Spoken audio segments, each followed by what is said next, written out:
honoring family and following Jesus' call, it's not always simple, right? It's not just cut and dry. This is what you do. There's complexity tied within this. We are exploring what faithfulness looks like, and not forcing a decision or dismissing your family's concerns in any capacity. Is it possible that your family is a barrier to fully following Jesus in your calling? Okay, even mentioning that as a possibility might step on some toes. I want to acknowledge that right off the bat. It also just makes me a little uncomfortable even saying it. Our conversation today is not an attempt to pit you against your parents or other family members, not at all. But it is an invitation to examine if there are family expectations or priorities that we bring to the table that might prevent us from fully saying yes to Jesus. And then to consider what it might look like to thoughtfully honor our parents while still purposefully prioritizing obedience to Jesus, especially when it comes to our calling. Thankfully, our two experts, Joanne and Lucas, have returned and are going to continue guiding us through our exploration of 4 common barriers of calling. Let's dive in and discuss family. Welcome to After 4, your podcast for navigating life after graduation. I'm your host and guide, John Steele, and this one's for you, alumni. Joanne and Lucas, welcome back. Back at it again. It's a pleasure to be with you. Yeah, it's good to be here again. Yes. So we're talking about barriers in our calling, and people can get a little bit more of an intro if they go back and listen to the previous episode. But this is our second conversation together, and we're stepping into a new barrier. So tell me, what is the barrier that we're addressing today? It's funny because the barrier that we're going to address is actually family. And what is it that our family, how does that family play a role in any calling that we might have, right? If it's with ministry or even in the marketplace, how does family come into play into that? And where is that fear when it comes to, will my family approve?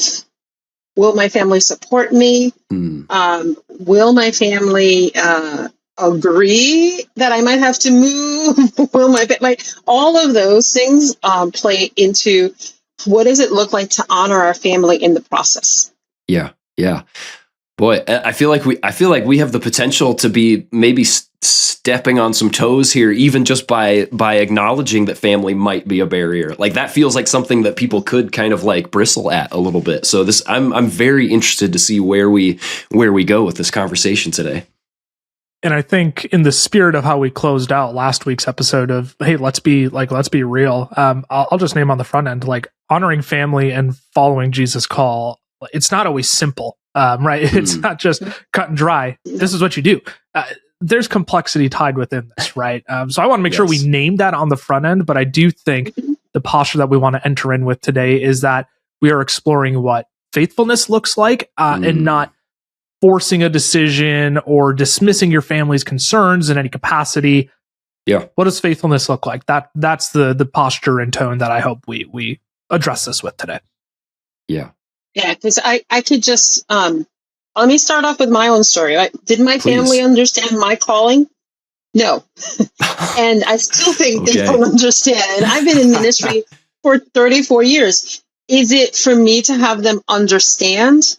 No, but they do support me, right? So there is something about the level of, will my family ever understand the decision I made to go into ministry? I don't think that's my job. Yeah. But I honor my family in the process. And I've honored them in all the ways that how I do my work. You know, I think about when my mom would speak so proudly about my job, and yet I knew she had no understanding of the job I did. She would so proudly talk about my daughter. Oh, my daughter, she works for this thing called InterVarsity. That's her accent at the time. And, but she didn't understand what I did with students. She had no idea of what I did, but yet she knew that I was following Jesus, and that was enough for her.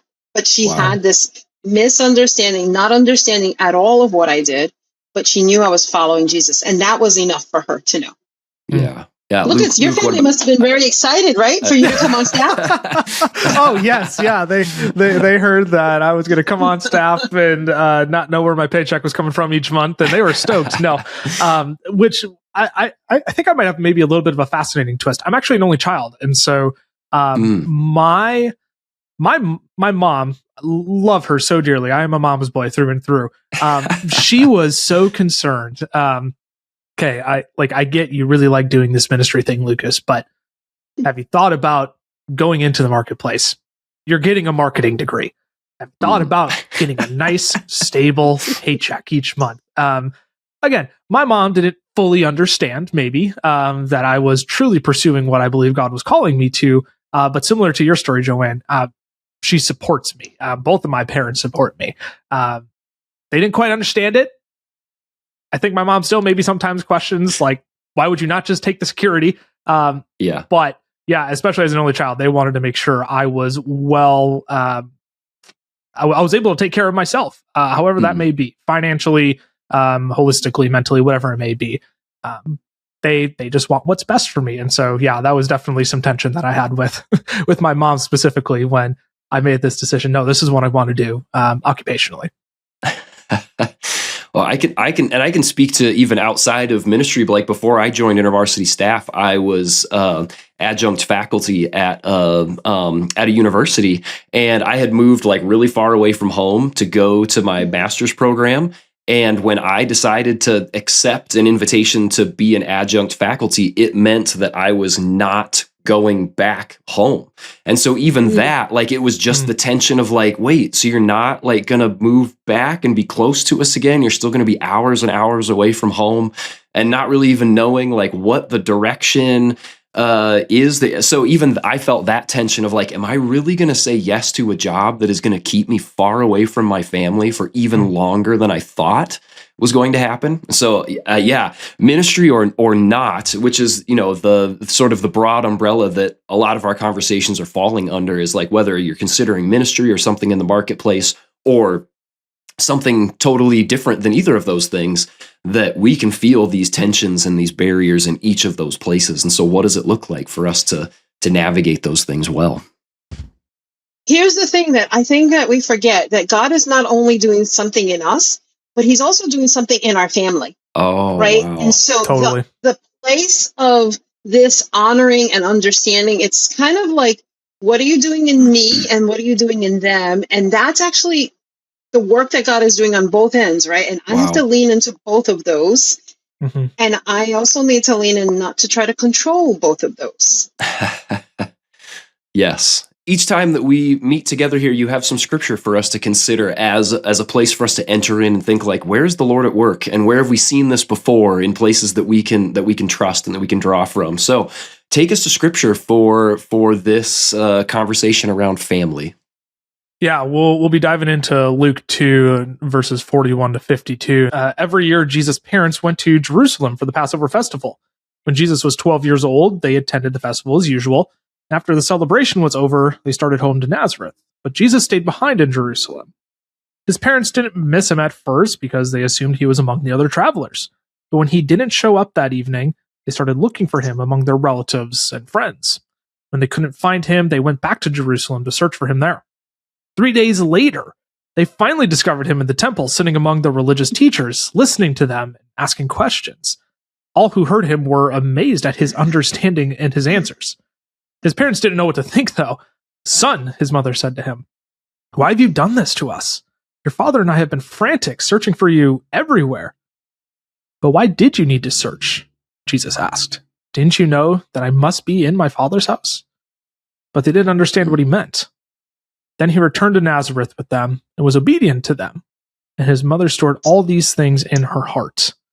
Jesus grew in wisdom and in stature and in favor with God and all the people.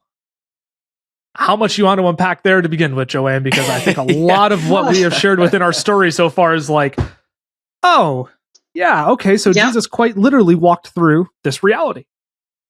I mean, it's a very, right, talk about Mary and Joseph not understanding at all. And, well, let's go back to the reality. Like, they don't realize he's missing. Anyway, I just was like, he's 12. You don't leave a middle schooler by themselves. You have to know where they are at all times. This is not the era of helicopter parenting. Yeah, right. No, it's not. Which tells you about the community, right? How much Mary and Joseph depended on the community that Jesus would be okay. And so, but there's this whole element of the family doesn't understand. What do you mean, Mary? So it's kind of like there's this interesting, there's an interesting dialogue between the two and you see the unfolding of not understanding. They don't understand this earthly and heavenly call. And so it's very interesting how this unfolds in the process where both Mary and Joseph have this miraculous experience with God when Jesus is being born. And we'll discuss that a little bit more when it comes to future. But there is something very fascinating that they completely don't understand the call that Jesus has on his life. And I think about even this earthly and heavenly, this earthly and heavenly call. There's this like, your father and I, right? They're taking, Mary's like, excuse me, Jesus, we don't know where you were. And he's like, I'm in my father's house, which is father with a capital F, right? So he's talking about the heavenly Father. Yep. And there's a tension between the two, especially when you live in a community where the 10 Commandments were very, very present, very understanding, right? The honoring of parents was very highly, yet God's calling is at the same time. So there is this tension between the two of what does that look like. I don't know, Luke, Lucas, what other ones do you have? Because I mean, this is like too much.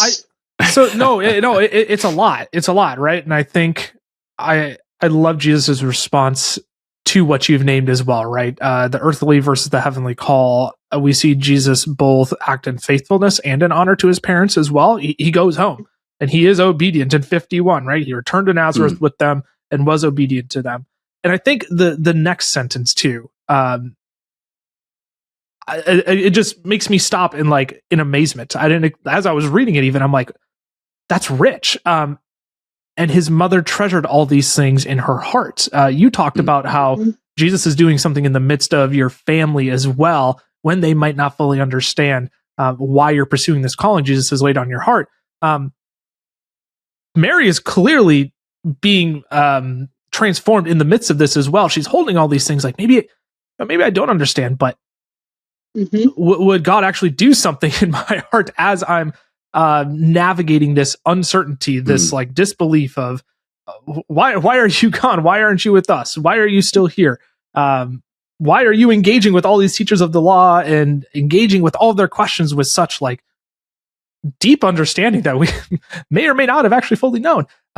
So yeah, I think to see Mary's posture in the midst of it as well is something that, again, I read it and I stopped and I'm like, wow, she truly cared. It wasn't just like deep concern, get back here.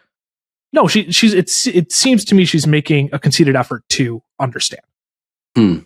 Yeah, the thing about, I find that verse is in 51, right? Mary treasures all these things in her heart. Like you could just imagine the beauty of that for her to hold on to that, to keep that in her heart, to know that my son has a calling that's very different that I don't understand, but I'm going to hold on to that. I'm going to trust in the God who called him, trust in that which is, as a mom myself, I have to believe that the plans that God has for my children are plans to not to harm them, but for a future. And so I hold on to that, right? Mary was entrusted with Jesus. There is no other thing to say. He was entrusted to her. Yeah. And so I hold that to the same thing. Like my family, I've been entrusted to them by God, and they have to do the process of trusting God and then trusting that God is also speaking to me in the process, right? So there's this beautiful picture of Mary understanding what was been entrusted to her. That's very profound. That we don't even sometimes comprehend the depth of that. Not only saying yes, I'll hold them, I'll give birth to the Messiah. Yeah. But what came with that was all the rest of it that she trusted in her heart deeply. Yeah, and I love that as Jesus always finds a way to do, like he avoids like there's either option A or there's option B, and he finds a way to like cut through those. And it's not just like, well, I've got to choose here. Do I honor my capital F father, or do I honor my earthly mother and father.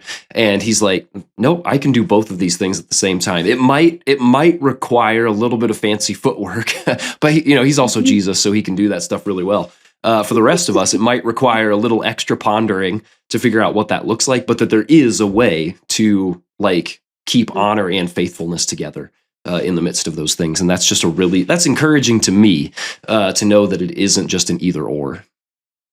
Yeah, I do agree. Yeah, go ahead, Lucas. I was just going to say, and I think we talked about it even at the end of our last episode in regards to inadequacies or general fears. Mary's posture still reflects hope moving forward as well. Like we do fortunately have the hindsight of knowing she does become a faithful disciple of Jesus, and I think that's so reflective of how I hope and pray families can continue growing over time in accepting calling of their children, wherever it may be. I don't know if what you were going to share was going to tie into that, Joanne, but I just wanted to make sure we really put the nail in on that, because man, I do think it's important we hold on to hope here throughout the process. I mean, hope in the sense of that to me is right. There is, it has to develop. I think we think hope comes in one instant, but her hope was an ongoing development that throughout her journey, this woman had hope, and it was an ongoing development in her. So I think about my family, the hopes that they had for me in my decision to come into full-time ministry. Did the hopes that they had for me diminish? Actually, no, they came to fruition, but there was somewhere in the process, my mom had to, just kind of the control of the process, because I think that's the process, that's the posture sometimes that I find with our family, is this level of wanting to control the outcomes. And yet, if my mom began to put her hope into the process that God was taking me, and she also had to release and relinquish the control that could come about with this process. And so honoring and the honoring and being faithful to God, that duality between the two creates hope in Mary that is we would not probably expect to see happen, but it does result in the hope that she has and that she believes in God to do. So then as we start turning this towards us, towards our listeners even further, how is it that we start, what recommendations do you have as far as starting to think through what does it look like if this is a barrier that I'm encountering? Well, what do I do next? What encouragements do you have for people here? I'll maybe start with this one, because I don't know if we touched on this maybe as directly in regards to the scripture, but I do think Jesus acknowledges he avoids this us versus them mentality, right? Like you said, John, it's not one side or the other. Shoot it straight down the middle. And I think that's one thing where, especially as we're discussing calling with our family, avoiding that us versus them posture. I think that's the first tip that I would 100% throw out there. I think most families, they want to object out of love and legitimate concern, whatever it may be. Again, for my mom, are you sure, Lucas? Are you sure you want to go through the process of having a limited paycheck because we don't know who's going to partner with you, where your funds will be coming from? Are you sure about that? And it's because she loves me, because she cares for me. But I know I made a very intentional effort to not make it a me versus my mom. I had done that in the past, and I will tell you what, it did not go very well. Never works out. It's never a good idea. Unfortunately, never works out. I couldn't bring a car to college my freshman year. Oh, it was me versus mom at that point, right? Even just small things like that, but especially as we're discerning calling, avoiding the me versus family, the us versus them mentality, I think is something that Jesus reflects within the passage. And even even to the example of distance, right? It's not me versus my mom, oh, you're living far away from me. Oh, how could you not want to be with me? Because that's the comments that I would hear, right? You don't want to live near me? You don't want to come? I'm like, no, Mom, it's not that. And then trying to actually figure out what is the fear she has in the process of my lack of distance, right? Mom, I'm still going to be connected to you. Mom, I'm still going to come visit. Mom, there is these elements of to be concrete of the next steps that I will do to help minimize that fear that comes with it.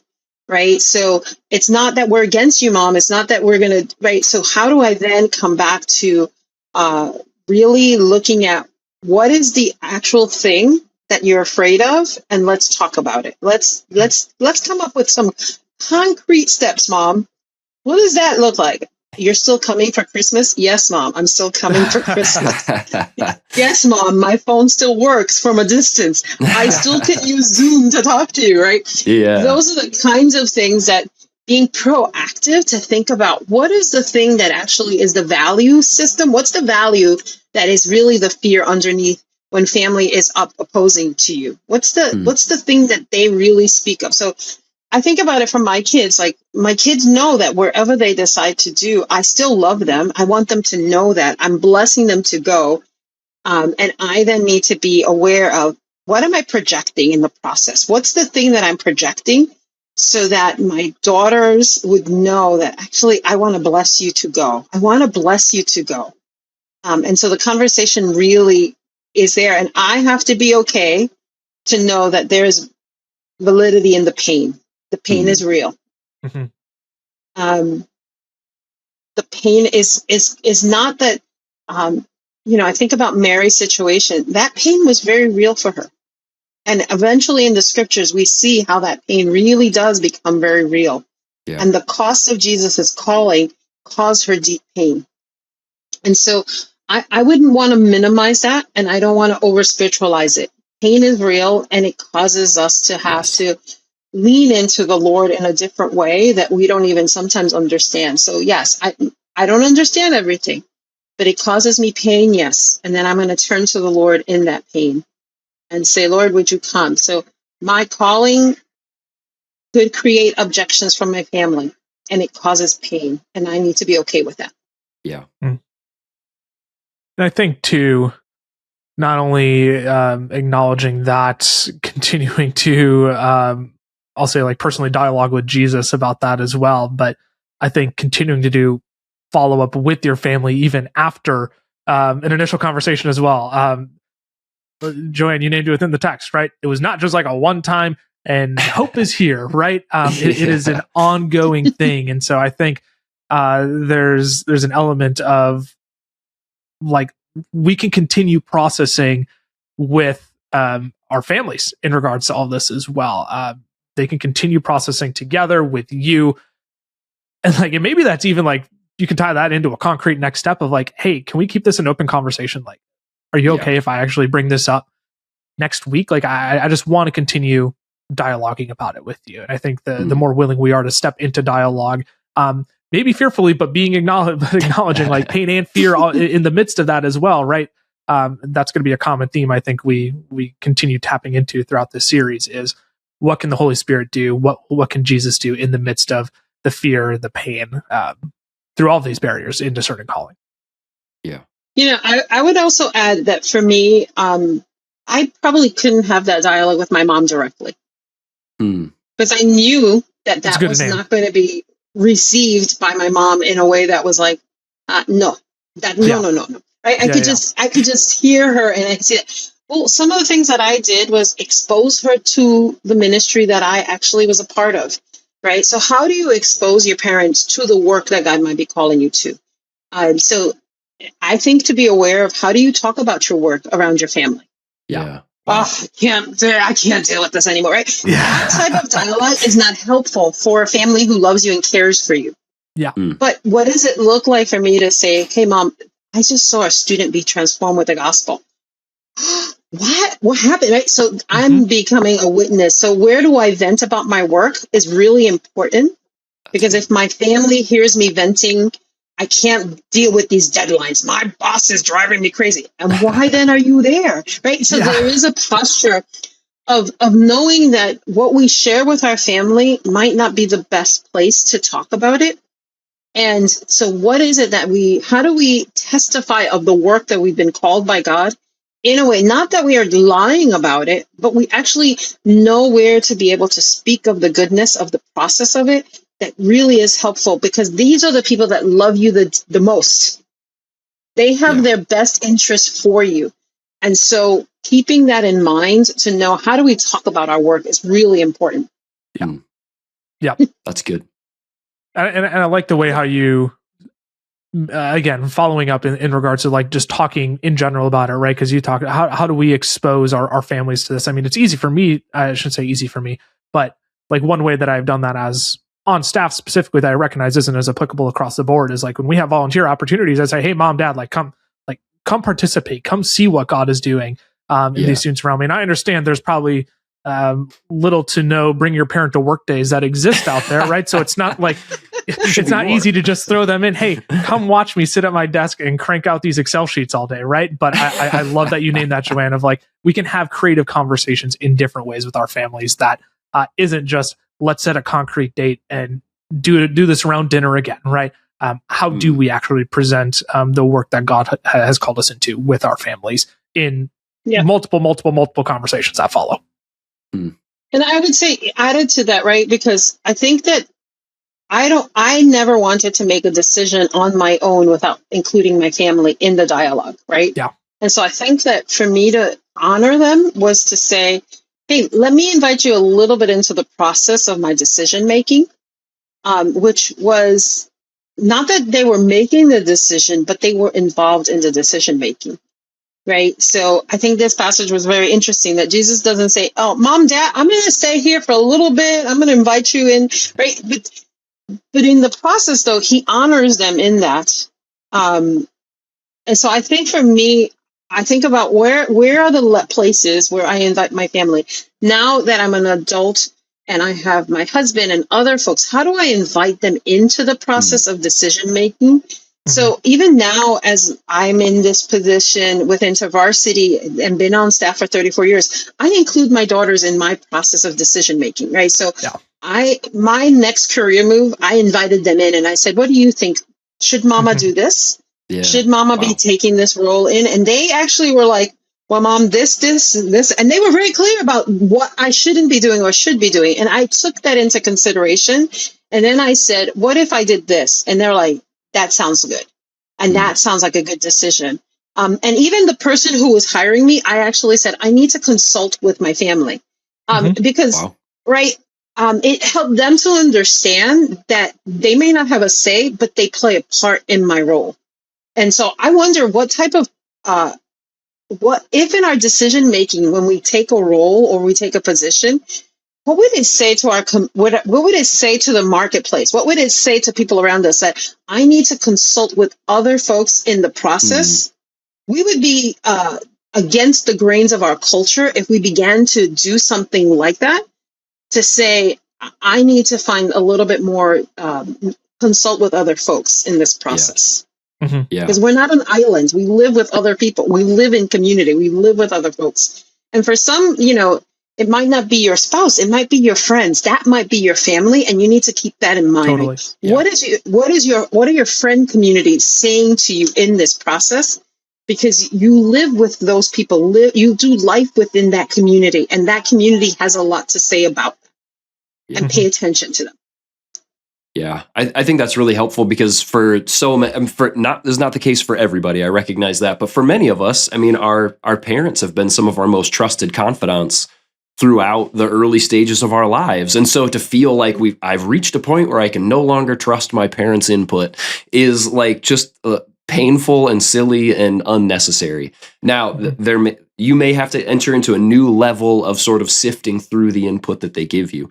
But to say, I've been able to trust you for my entire life, like, can you just help me talk through this? And I think that is an amazing, a really like an honoring and just wise perspective to have. Like, they've provided a lot of insight in the past, and why would I think that they wouldn't have helpful insight? Because they know me better than so many people. And how can I invite them into just helping me see some of these things? And we talked about that before, like for the previous fear. What does it look like to invite people in and say, what do you notice about me? That is helpful or not helpful for this particular avenue. And they know us. They know us so well.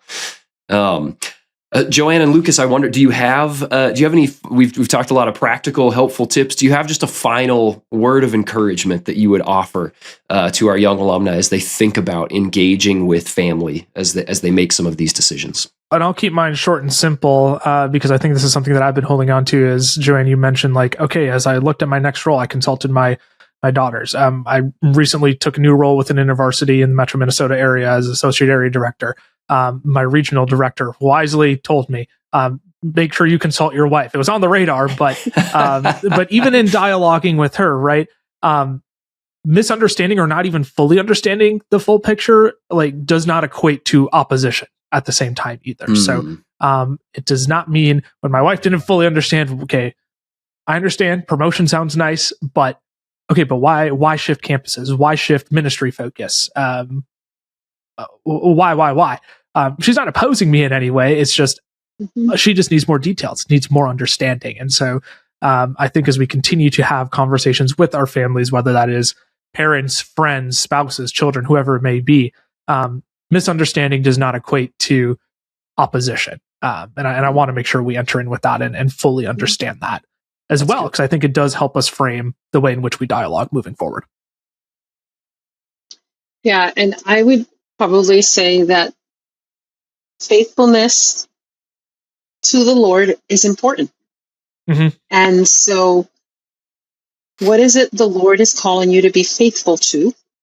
And it could be that maybe you might have to pause that job because out of faithfulness to what God might be calling you to your family, right? So I think that we live with a sense that this is it, I got to do it now. And actually, maybe the right thing to do is to be faithful to your family and not do the thing and maybe wait. And so I would encourage you to lean into, what is God calling me to be faithful to?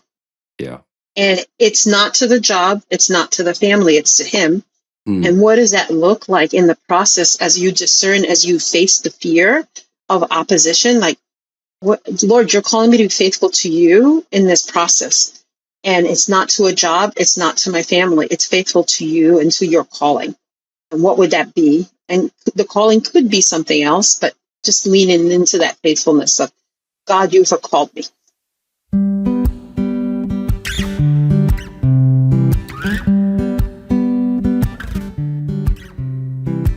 Alumni, I am so grateful for Joanne and Lucas's posture in this conversation. More than likely, in fact, almost certainly, any concerns or objections that your family might have to the calling that you sense the Lord has placed on your life is coming from a place of love.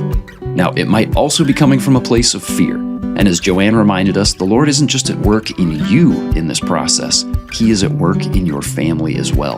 What if your obedience to Jesus is meant to provide an opportunity for your family to meet Him in new ways, to trust Him more deeply, and to partner with you in trusting that His calling in your life is purposeful and good, even if it might also be a little scary at times. But as we discussed last week, we can trust Him in the midst of those fears. Be patient with your family, be gentle with your family, and keep chatting with them as you continue to discern how the Lord is inviting you to say yes to Him. It's extremely possible that what once felt like a barrier might turn into one of your strongest partnerships and support systems, which is exactly what your family longs to be in the first place. I am absolutely sure of that. Joanne and Lucas, thank you so much for joining us and for offering your insights on this topic. Alumni, come back next week for our third discussion in the Barriers series. It is a doozy. We're talking about finances. How do our concerns about money and finances sometimes stand in the way of following Jesus in our calling? Until then, consider sharing this episode with someone who needs to hear it, and I will see you in the after, alumni. Thanks for listening to After 4. This podcast is brought to you by the InterVarsity Alumni Relations Team, hosted and produced by John Steele, production assistance by Mike Zentera, edited by Caleb Leppert, and our After 4 theme music was written and performed by John Steele.